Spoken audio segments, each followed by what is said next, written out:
Hi, my name's Mark, and this behind me in the background is Jenny Dub, a fairly stock T4, as you can see, apart from the wheels, which are Audi wheels. And this is a little bit about my journey with that van. I bought it in I can't remember when I bought it. I bought it 7 years ago this year. No, longer, 9 years ago this year. And I bought it with the express intention of knocking it into a day work surf van and flogging it. Bought it to make a few bob, that was it, that's all I did. But as a lot of T4 drivers will know and owners will know, you kind of fall in love with them. And I did, I fell in love with this little one. And it's, what's it, in 1996, it's the 1.9 TDI, and it's the 888 Special. I've got to tell you, there's nothing too special about the 888 Special, okay? I don't know what it is that's supposed to be special, but there it is. I like it, I love the van, so that's special enough for me. Done a fair bit of work to it. It had a dink on the driver's door. In fact, I just walked away from that, haven't I? Let's have a quick look at that. Not a lot to see now, because I did get that done. Did spend a few bob on the exterior, probably about £2 in total. Needs a load of work done to it now. As you can see, it's going to go in for wheel arches and underneath there, yeah, footsteps, both sides, and a herd of other little bits and pieces of rust as well. But when I got it, the lady that previously owned it had driven it into a bollard and put a big crimp in that right in that area there, which was none too simple to sort out, but a very nice man did that for me. Thank you very much, Sean. And also did the spray on the outside. Yeah. So we just touched it up in white. We didn't do a big spray job on it, as you can see, but I put an Audi roof rails on it that you can see up there. People keep asking me about these, where did I get them and stuff, especially at the moment. It was all the rage at the time, sort of 8-10 years ago. Everybody was doing this, was putting rails from scrappies on there, which is basically what these are. Bought them from eBay. They fasten in 3 places. It was an Audi estate roof rack and had to be bent a little bit to go on there, but yeah, simple enough to put it on. And then I've got two lay roof racks there, which are adjustable. So yeah, Audi wheels, got those from an enthusiast somewhere in Cornwall that I met some years ago, who wanted some Steelies which it had on there, and I wanted to change it, so we came to an agreement, and there we are. What else have I done? I spent £1,000 on the engine on this van because the head had gone, so I completely replaced the head and all of the ancillary bits and pieces. You can see that it's the tailgate version, not a barn door, which I quite like because of the flexibility of the tailgate, and I don't particularly need it to be a barn door for what I do.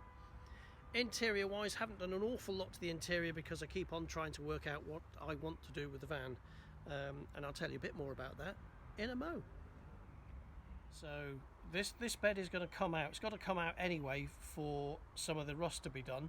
So when that comes out, I'm going to build a U-shaped seating in there, a little bit like the front, very Heath Robinson, chuck it in, try it, see if I like it.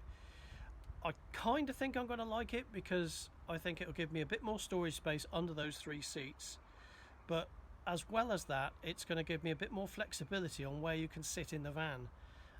And I want to open up, I want to make the van as airy and as big as I can, because it's a small space, let's be honest. And for 2 reasonably large adults, as I am, with my wife, then we need a bit more space. So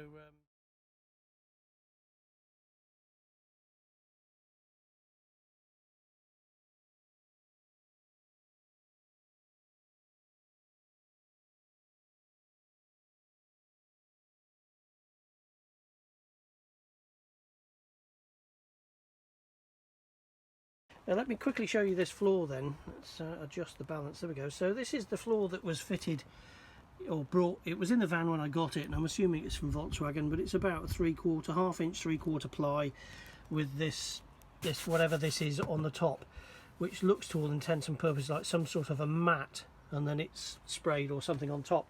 My van has still got some of these in. They're going to come out.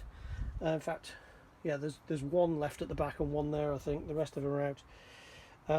So it leaves that space. Now, my intention then is to build in at the back here the L-shaped seating. So it's going to start from up here somewhere, come out, I don't know, I haven't worked all of this out, but it will come into the van so far, giving you a decent seat sized, bottom sized seat squab, come back up the van then, finishing off here at the tailgate, but giving me enough room to be able to access, should I ever need to, God forbid, or no I will, the lighting units, so access for that.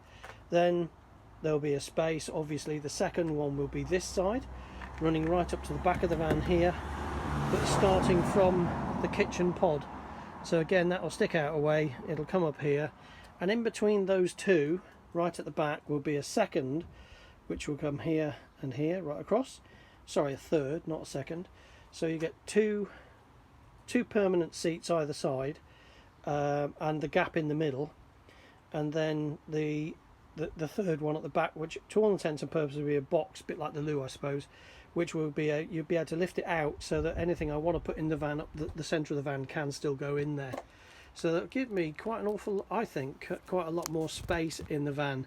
In terms of storage, probably haven't thought it out well enough at this point in time, but you know, I'll kind of crash through it as we go. They're currently, as you can see, I carry a Portaloo around with me, but it's not a great idea. They're big, take a lot of space up. Could cover it, make it a buddy seat, but I don't really want to do that. Don't think I need to do that. So I'm probably going to go with one of these camping seats, camping toilets that I've seen.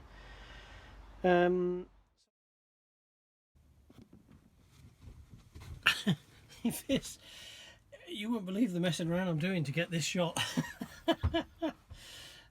If this is actually the right height, I'll be. I'm gonna have to show you how I'm doing this. I've got my cooker on my kitchen unit. On top of that, I've got a wash hand basin turned upside down. On top of that, a dog's lead, retractable dog's lead, and then two containers, one with tea, one with coffee, and my phone sat on the top. You gotta have the right gear to do this, guys.